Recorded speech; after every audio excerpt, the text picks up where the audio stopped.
모태입니다. 이 모태에 있을 때 엄마의 환경 중요하죠. 그리고 더 중요한 것은 그 환경 속에서도 하나님의 배경을 누릴 수 있을 만큼의 준비된 상태, 이게 우리에게 매우 중요합니다. 아무리 환경이 좋아도 마음의 평안함이 있어도 하나님과의 관계가 회복되지 않는다면 그것은 사실은 실패할 수 있는 가능성이 많습니다. 우리는 마음이 평안한데 안정한 가운데 아이들이 성장하면 야, 훌륭하다, 잘했다 이렇게 볼 수가 있습니다. 왜냐하면 온유한 상태의 성장을 했기 때문에요. 온유한 환경 속에 성장했기 때문에 참 좋다 이렇게 생각을 할 수 있습니다. 그런데 우리가 한 번 더 생각해 보면요, 그 온유한 성품이 전부 다냐라고 볼 때 그렇지 않습니다.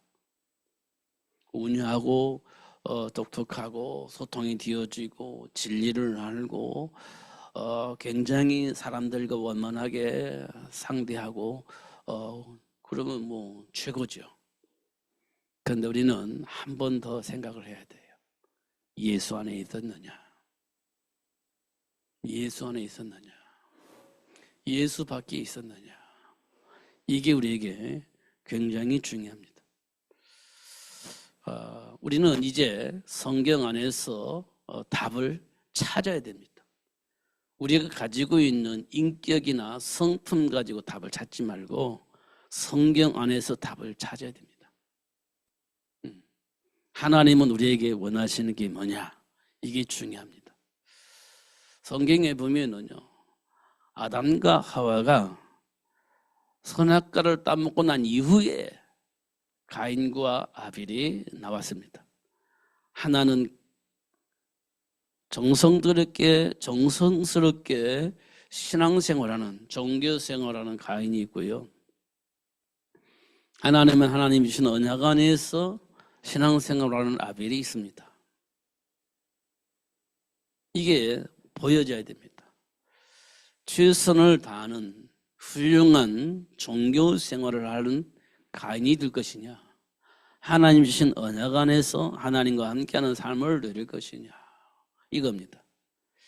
가인은요, 최선을 다하지만 응답이 없었고, 아벨은 응답이 있는 그 삶을 살게 되어집니다. 결국 하나님과의 관계 속에서 응답이 없던 가인은요, 힘들었습니다.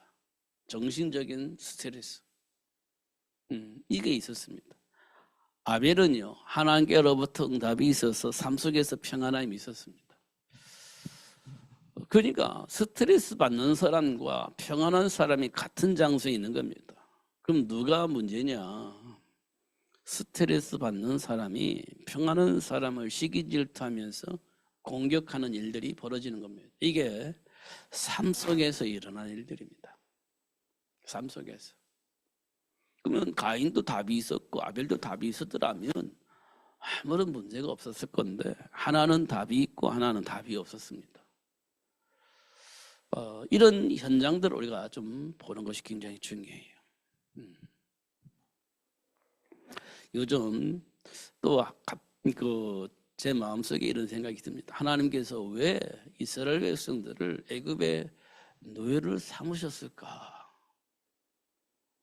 우리가 볼 때는요, 기근이 있었기 때문에 애굽으로 갔고 요셉이 죽었기 때문에 노예다, 이렇게 우리가 해석이 되지 않습니까?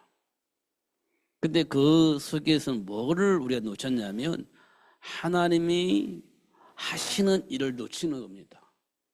왜 놓쳤냐? 기근은 천재지변이다, 이렇게 보는 겁니다. 그러다 보니까 애굽으로 갔고, 그러다 보니까 요셉이 죽고 난 다음에 노예가 됐고, 이렇게 이제 우리가 설명을 하죠. 근데 우리가 조금만 더 하나님 앞에서 보면 하나님께서 왜 그렇게 하셨을까, 이렇게 보는 겁니다. 왜 그렇게 하셨을까? 뭐가 필요합니까? 하나님과 함께하는 삶을 누릴 수 있는 사람이 필요한 겁니다.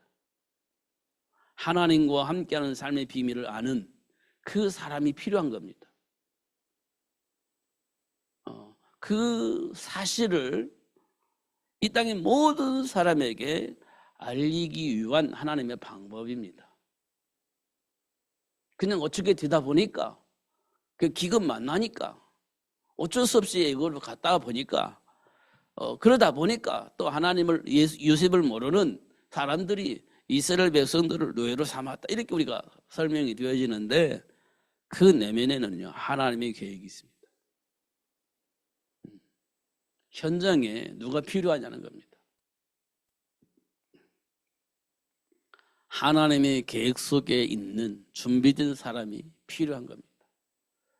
그래서 하나님은요 400년 동안 노예로 살게 하시고 그 시간표에 요게벳을 불러서 모세를 준비할 수 있도록 그렇게 역사하신 것을 확인할 수 있습니다.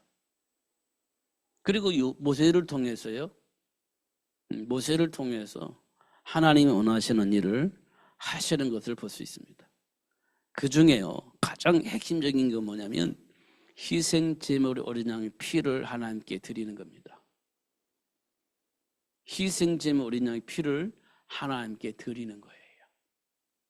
그게 하나님과 함께하는 비밀이었습니다. 그거 알려주시기 위해서 그걸 각인시키기 위해서 하나님이 그렇게 하신 것을 우리가 확인할 수 있습니다. 그럼 지금 우리는 하나님의 계획 속에서 하나님이 원하시는 일을 아는 것이 중요한 겁니다. 근데 우리는요 잘 먹고 잘 살고 행복하고 평안함은 그게 하나님 자녀에게 주어진 복 아니겠냐 이렇게 우리는 생각을 하고 있습니다. 근데 하나님 원하는 것은요 단순합니다. 하나님과 함께하는 이 복음을 아는 사람, 이 복음을 누릴 수 있는 사람, 이 복음을 말해줄 수 있는 사람, 그런 사람이 사실은 필요한 겁니다.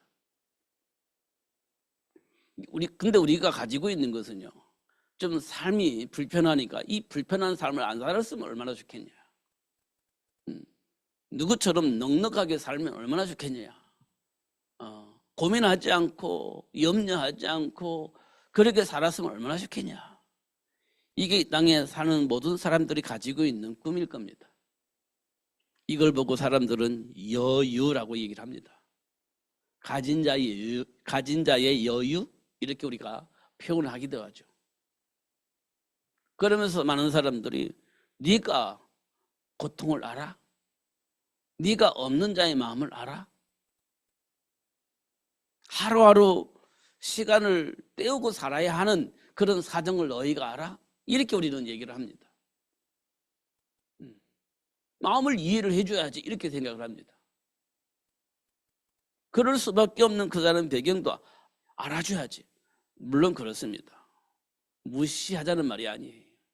충분히 이해를 하고 수용도 하고 함께 할 수 있는 그런 삶을 살 수 있어야 됩니다. 근데 더 중요한 것은요 하나님과 함께하는 삶을 아는 것이 중요합니다. 그거 위해서 하나님께서 이스라엘 백성들을 노예가 되어지게도 하고 포로가 되어지게 하기도 하고 속국이 되어지게 하기도 하고 그랬구나 이런 것들이 보여집니다. 그거 아는 사람 한 사람 세우기 위해서 그 하나님 원하신 그 일을 할 수 있는 그 한 사람 세우기 위해서 하나님이 그렇게 하셨구나. 그거 알게 하시려고 하나님께서 그렇게 역사를 하셨구나. 그 강대국을 일으켜서 그렇게 공격해서 잡아가게 만들어 버리기도 했구나. 이렇게 보여집니다.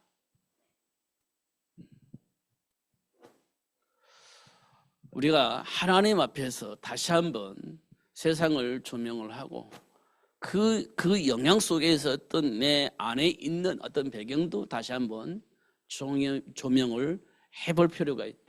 하나님의 계획 속에서. 하나님은 이렇게 얘기합니다. 세상 끝날 때까지 너희와 항상 함께 할 거야. 이렇게 보장해 놓은 겁니다. 그러니까 너는 마음에 근심할 필요가 없어 이렇게 말씀을 하시기도 했습니다. 그런데 염려와 근심이 일어날 수밖에 없는 삶의 현장 속에 있기 때문에 그런 일들이 일어날 거야 너희 삶 속에. 그러나 염려할 필요가 없어.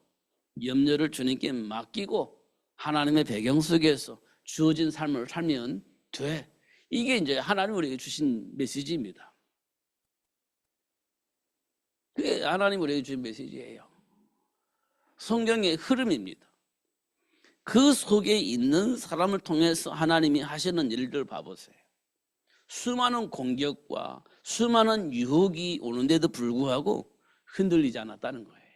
비밀을 아는 자들은 흔들리지 않았다는 겁니다. 이게 우리에게 매우 중요합니다. 진짜 중요합니다. 그렇지 않으면 우리는요 맨날 염려해야 되고 맨날 근심해야 되고 맨날 흔들려야 되고 갈팡질팡 뭐가 뭔지 알지 못하는 그런 삶을 우리가 살게 되어집니다. 이게 맞는 것 같은데 아닌데 뭐가 뭔지 잘 알 수 없는 그런 상황들을 우리가 날마다 만나게 될 겁니다. 중요한 것은 아는 거겠죠. 더 중요한 것은요 사실을 아는 겁니다. 배경을 아는 거예요. 그러면 됩니다.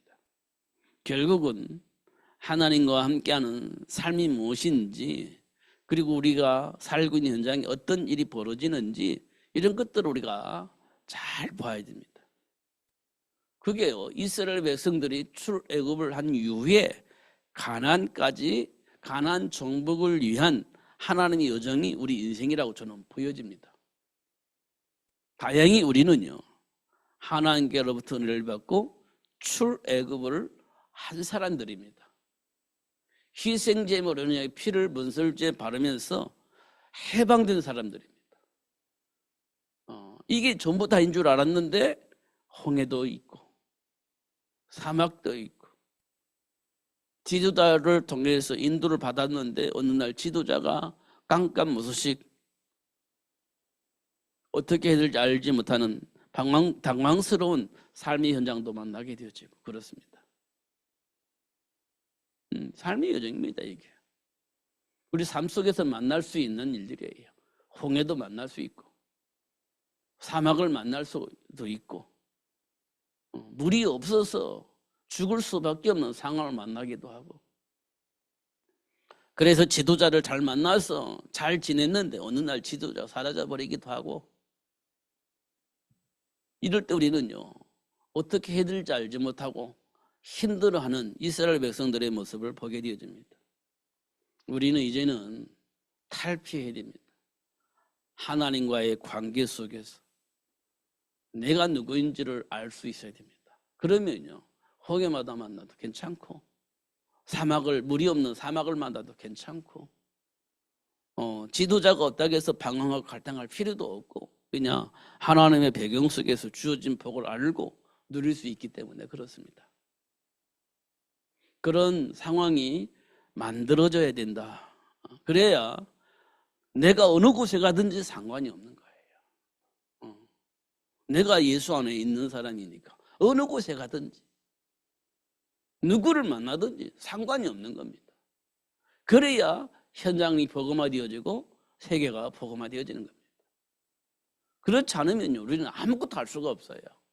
그냥 홍해 만났는데 제가 뭘 할 수 있습니까? 아무것도 할 수가 없죠. 사막에 물이 없는 사막을 만났는데 내가 뭐 할 수 있습니까? 아무것도 할 수가 없죠. 나를 누군가가 이끌어 줘야 되는데 이끌어 주는 사람이 없는데 내가 뭐 할 수 있습니까? 아무것도 할 수가 없죠. 내가 하나님의 자녀인데 나는 사실은 아무것도 할 수 없는 그런 사람이 되어져 있는 겁니다. 다행히 모세가 있었으니까 다행이었다. 근데 모세가 없고 나니까 여전히 똑같아요. 여전히.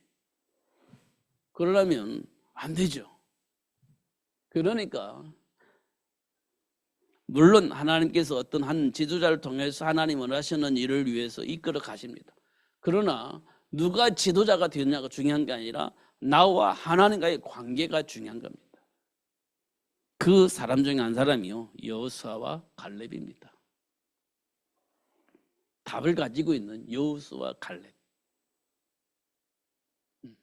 10명은 아직도 몰랐습니다. 정탐을 하고 난 이후 보니까 몰랐어요. 진짜는 몰랐습니다. 하나님과의 관계가 어떤 관계인지 진짜는 몰랐습니다. 10명이. 12명 중에 10명이 몰랐던 겁니다. 그런데 다행히 여호수아와 갈렙이 알았습니다. 하나님과의 관계 속에서 주어진 복이 무엇인지 알게 되어집니다. 그 두 사람 때문에 가나안 땅이 정복이 되어집니다. 그게 현실이고 현장입니다. 그 두 사람 때문에 세계는 복음화되어질 겁니다. 사실 사도 바울이 부름을 받을 때 진짜 복음을 안 사람이 있었냐 확인해 보면 저는 없었다고 봅니다. 없었다. 그래서 하나님께서요, 바울을 불러가지고 그 사실을 알리고 바울을 통해서 그런 사실을 온 천하 다니면서 알리는 일을 하게 하셨다. 그런데 바울이요, 혼자 다 할 수가 없잖아요. 그럼 어떻게 했냐? 바울을 통해서 하나님과 함께한 삶을 알고 누릴 수 있는 사람들을 세우게 하신 겁니다. 하나님께서. 그게 우리가 말하고 있는 로마서 16장 일꾼들입니다. 그들은요, 바울과 무슨 관계가 있는지 모르겠지만 하나님과의 관계 속에서 흔들림이 없이 누렸던 사람들입니다. 로마서 16장 일꾼들. 하나님의 계획 속에서 흔들림이 없이 누렸던 사람. 그런 사람들이 이 땅에 필요합니다. 그래서 모든 민족을 제자로 삼을 수 있는, 어느 현장에 가든지 그 현장을 바꿀 수 있는 그런 사람이 되어져야 되는 거죠. 우리가 잘 알고 있는 것처럼 빌립 집사가 어디 들어갔습니까? 사마리아 땅에 들어갔잖아요. 사마리아 땅에. 왜 들어갔습니까? 그 현장에 하나님과 함께하는 삶의 비밀을 알리기 위해서 들어갔습니다. 들어가서 말씀 전하니까 치유가 일어났고 회복이 되어졌고요.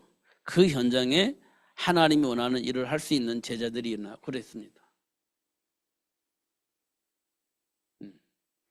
이게 하나님이 원하시는 겁니다. 우리가 예수 안에 있으니까 우리가 어느 곳에 가든지 그 현장을 하나님 나라 회복하는 일에 우리가 쓰임을 받아야 된다. 조건 중요하지 않습니까? 중요하죠. 조건이 중요하지 않습니까? 근데 하나님은 배경 속에 있으면 조건이 중요하지 않아요. 왜냐하면 하나님의 배경이 우리에게 주어진 조건이에요. 하나님의 배경이 우리에게 주어진 조건이에요. 그러면요, 되잖아요. 내게 능력 주시는 자 안에서 내가 모든 것을 할 수 있어요. 그게 하나님의 조건입니다. 환경이 중요하지요, 분명히. 그런데 하나님의 배경이 우리에게는 최상의 조건이 되어지는 겁니다. 이런 것도 우리가 하나씩 하나씩 확인을 해야 돼요. 그런데 우리가 할 수 있는 것은 아니죠. 하나님의 은혜 속에 있을 때 그 복을 발견하고 누릴 수 있게 되어지는 겁니다. 창세기 6장에 보니까 그 어마무시한 레피드 문화 속에 있었던 그 현장 속에 하나님의 은혜를 입고 부름받은 노아가 뭘 했습니까? 방주했잖아요. 방주 만들었잖아요. 우리가 쉽게 말하는 겁니다. 노아가 방주 만들었다. 그래서 살았다. 하나님의 계획이 이루어졌다. 이건 쉽게 우리가 할 수 있는 얘기입니다. 그러나 우리가 지금 조건을 통해서 볼 때 과연 이 현장에서, 이 환경 속에서, 이런 조건에서 우리가 해야 할 일이 뭐냐? 우리는 따지는 겁니다. 노아처럼 되어서서 방주 만들 수 있는 그런 환경이 되어져야 된다고 우리는 생각을 하지만 그렇지 않아요. 노아 때는요, 더 힘들었습니다. 사실은 더 심각한 문제였습니다. 그럼에도 불구하고 은혜 속에 있었던 노아가 돌아서서 방주를 만들었던 거예요. 이유가 있었죠. 근데 우리는요, 환경 때문에, 조건 때문에, 수준 때문에 우리는 안 된다라고 하는 생각, 할 수 없다라는 생각이 우리 안에 있잖아요. 그걸 뛰어넘어서야 된다는 겁니다. 하나님의 배경 속에서. 이게 우리에게 주어진 최고의 축복입니다. 그러니까요, 주일날 말씀드렸던 것처럼 호산나, 이 말이 굉장히 중요한 말이에요. 지금 나를 구원해 주세요. 지금 나의 상태를 아시는 주님, 이 현장에서, 이런 상황 속에서, 이런 조건에서, 이런 나의 배경 속에서 나를 구원해 주세요. 지금 누구에게 요청했냐? 예수님을 통해 예수님에게 요청한 겁니다. 그게 호산나, 이렇게 제가 말씀을 드렸습니다. 나의 상태를 지금 내가 알아야죠. 지금 나의 조건이 어떤 조건인지 알아야 됩니다. 그러면 돼요. 안 될 수가 없습니다. 예, 예수님께서 이 땅에 오신 이유예요. 예수님이 이 땅에 오신 이유. 그리고 하나님 우리를 부르신 이유입니다. 그러면 돼요. 자, 성경에 보니까요, 하나님께서 우리에게 생육의 복을 주셨잖아요. 생육의 복을. 그런데 하나님께서 아브라함 불러서 생육의 복을 주셨습니다. 아브라함을 통해 생육의 복을 주셨습니다. 노예가 되어졌을 때 하나님께서 요게스를 불러서 주신 복이 뭐냐? 생육의 복입니다. 엘리 제사장 시대 때에 하나님의 말씀이 단절되어 있었습니다. 하나님의 말씀이 땅에 떨어지지 않았습니다. 소통할 수가 없었습니다. 그래서 이스라엘 백성들이 뭘 가지고 전부 다 우상을 가지고 있었습니다. 뭐가 뭔지 알 수 없는 그런 상태의 신앙생활이 되어져 있습니다. 그리고 우상 숭배를 하는 거죠. 하나님께 예배하면서 우상은 가지고 있고, 여기 답이 없으니까. 육신적인 두려움, 염려, 이걸 해결할 수가 없으니까 그 문제를 해결하기 위해서 나름의 어떤 답을 가지고 있었던 겁니다. 그게 전부 다 우상이었던 거예요. 그때 하나님께서 한나에게 주신 복이요, 생육의 복입니다. 생육의 복. 하나님이 지금 이 시대에 진짜 필요한 게 뭐냐? 생육의 복입니다. 그게 뭡니까? 하나님께로부터 부름을 받고 하나님이 원하시는 그 일을 아는 사람, 미래를 준비할 수 있는 복을 가지고 있는 사람, 그래서 미래를 위해서 준비할 수 있는 생육의 복을 가지고 있는 그 사람, 지금 이 시대에 진짜 필요한 겁니다. 시대마다 하나님께서 그렇게 하셨어요. 시대마다. 그래서 어저께도 제가 좀 생각하면서 그렇구나 이렇게 생각을 했던 부분이 있고요. 오늘 또 제가 진짜 중요하구나 이렇게 생각했던 것이 이사야서 6장 13절.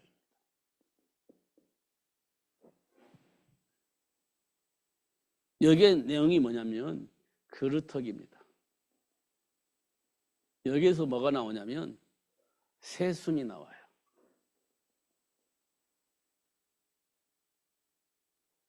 이 그루터기가 있고요. 이 그루터기에서 새순이 나와요. 그리고 나서 이 새순을 통해서 하나님이 원하시는 일이 이루어집니다.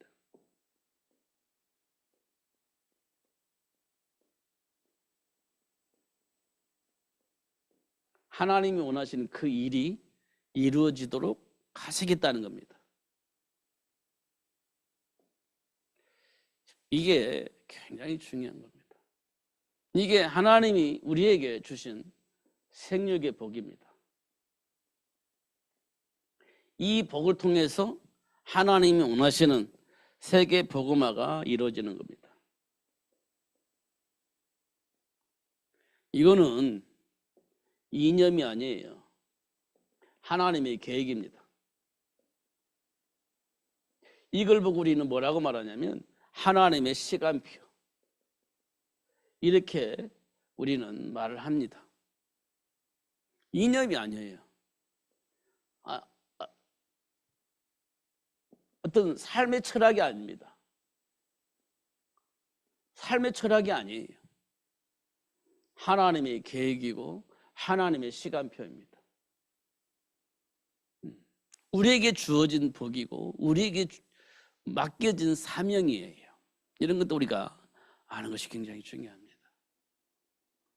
이게 단순하게 잘 먹고 잘 사는 문제가 아니에요. 우리가 원하는 것은 행복하게 사는 건데 참 행복은요, 하나님과 함께 할 때 참 행복이 옵니다. 우리의 행복의 조건은요, 하나님과 함께 하는 것, 이거 생각하지 않습니다. 우리의 행복의 조건은요, 불편하지 않는 삶을 살아가면 행복이라고 생각을 하는 거예요.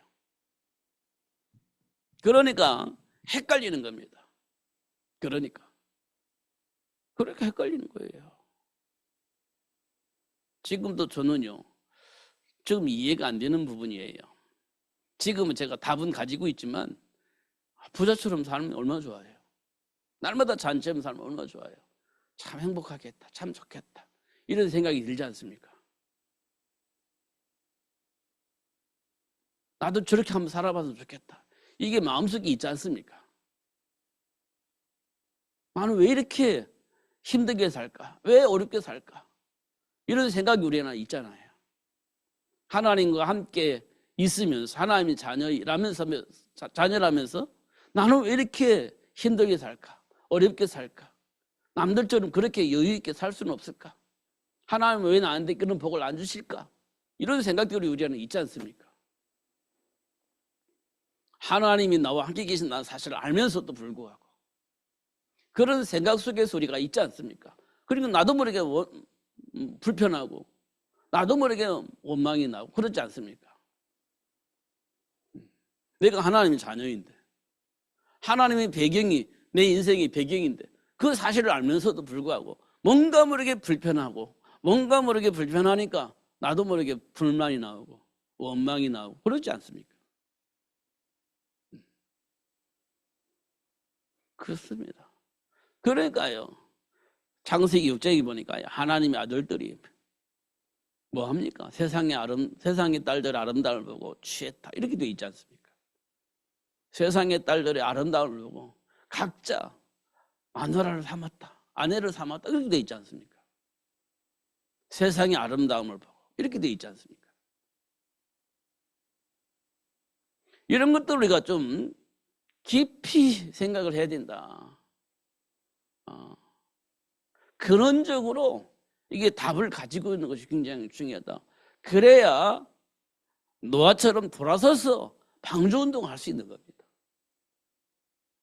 그래야 돌아서서 방주 만들지. 그렇지 않냐고서는 어떻게 돌아서서 방주 만들겠습니까? 소돔과 고모라가 망할 때 하나님께서 뭐라고 했습니까? 돌아보지 말아라, 돌아서지 말아라. 그러면 소돔구덩이 된다, 이렇게 얘기를 하지 않습니까? 그러면 돌아올 필요가 없지. 망하든지 말든지 막 모아놨던 재산이 막 아깝든지 말든지 돌아서지 말아야 되지 않습니까? 그동안에 막 쌓아놨던 그 모든 것들이 유황불에 다 없어지는데 아까워라, 아이고 아까워라 하고 되돌아보지 말아야 되는 거 아닙니까? 하나님께서 말씀하셨잖아요. 근데 그게 아까운 겁니다. 돌아보는 거죠. 어쩔 수가 없잖아요. 돌아봐야 되잖아요. 그래서 소금기둥이 됐다, 이렇게 우리가 지금 말을 하고 있잖아요. 그래서 소금기둥이 됐다. 롯의 아내가 소금기둥이 됐다, 이렇게 돼 있지 않습니까? 돌아봤잖아요. 그러니까 우리는요, 그럴 수밖에 없는 배경을 다 가지고 있는 겁니다. 그러니까 오직 예수를 통해서 결론 나야 되는데, 답이 나야 되는데 그게 안 되는 겁니다. 되돌아보고 또 보고 또 보고 또 보고 그 속에서 못 벗어나가지고 또 그 생각 속에서 살다가 보니까 원망이 나오고 불평이 나오고 뭐 그런 거 아니겠습니까?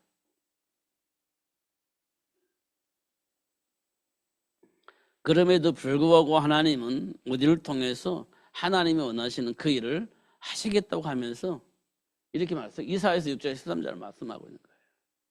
10분의 1 마지막 보루로 남아있는데 그것도 없애버려요. 그리고 오직 하나님 바라보게 만들고 그 하나님 바라보는 때 그 세순을 통해서 하나님 원하시는 일이 이루어지도록 하시는 하나님의 역사를 볼 때 가지고 있는 것이 전부 다는 아니다. 하나님은 다 없애버리기도 하신다. 하나님 원하신 그 일 때문에 이렇게 말씀을 하고 있는 겁니다. 이사야서 6장 13절은 그거 다 없어지고 난데 하나님 바라보는 그들을 통해서 하나님 원하시는 그 일을 이루어 가신다. 이렇게 말씀을 하고 계시는 겁니다. 지금 당장 내가 아무것도 가지고 있지 않고 없어졌다. 그래도 그 시간이 우리가 하나님 바라보고 하나님을 향해서 기도할 수 있게 되어진다면 그 사람은 참으로 복 있는 사람일 겁니다. 이사야서 6장 13절의 말씀을 통해서 보면 그 사람이 복 있는 사람일 겁니다. 그 사람을 통해서 하나님 원하시는 일을 하고 계신다는 사실을 우리가 알 수가 있어요. 이런 부분도 우리가 좀 확인해 보면 참 좋겠다. 지금 이 시대가요 참 복잡합니다. 참 말로 표현할 수 없는 복잡한 시간을 우리가 가고 있습니다. 이 복잡한 시간을 통해서 우리가 뭘 봐야 되냐? 하나님의 계획을 볼 수 있어야 돼요. 지금 우리는 무엇을 위해서 사냐? 내 인생을 누구한테 맡겼냐? 내 인생을 누구한테 맡겼습니까? 여러분의 인생을 누구한테 맡깁니까? 이거 한번 우리가 질문해 볼 필요가 있다. 맡기셔야 됩니다. 하나님께. 모든 염려를 주님께 맡겨라. 이렇게 말씀하셨잖아요. 베드로가 경험자예요. 답을 가지고 있는 자입니다. 그가 뭐라고 말하냐? 모든 염려를 주님께 맡겨라. 그렇지 않으면 어떤 일이 벌어지냐? 우는 사자처럼 산길자를 찾고 있는 사탄에게 밥이 될 것이다. 사단의 밥이 될 것이다. 이렇게 얘기를 하고 있는 겁니다. 이 문제를 해결하기 위해서 예수님이 오셨다. 그런 우리를 위해서 예수님이 오셨다. 이걸 알고 있었던 이스라엘 백성들이 예수님께 하신 말이에요. 호산나. 다시 한번 깊은 묵상을 통해서 답을 얻으시고요.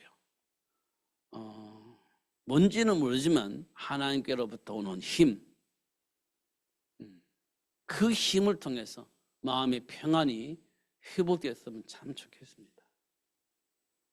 그런 미래를 보면서 준비할 수 있는 답을 얻을 수 있다면 참 좋겠습니다. 환경 보지 마시고 지금까지 살아왔던 삶의 과거를 보지 마시고 하나님 주신 말씀을 통해서 지금의 나를 보고 그 말씀을 통해서 장차 올 미래를 보고 준비하면서 그 복을 누리는 여러분 되어지기를 예수님의 이름으로 축복합니다. 기도하겠습니다. 하나님 아버지 감사합니다. 오늘도 최고의 복을 주시고 알게 해주셔서 감사합니다. 하나님의 배경 속에서 주어진 복을 보게 하시고 누릴 수 있도록 성령으로 충만하게 하여 주옵소서. 악한 감정들, 뿌리 내려진 여러 가지 사단의 통로들 십자가에 내려놓게 하여 주시옵시고 십자가 안에서 회복되어진 복을 보고 누리며 살 수 있도록 성령으로 충만하게 하여 주옵소서. 체질대로 어쩔 수 없다라고 생각할 수밖에 없는 여러 가지 배경이 있지만 그 모든 것들을 십자가에 내려놓고 하나님과 하나님이 주신 배경을 통해서 준비된 복을 보고 그 복을 누리며 살 수 있도록 축복해 주옵소서. 예수님 이름으로 기도하옵나이다. 아멘.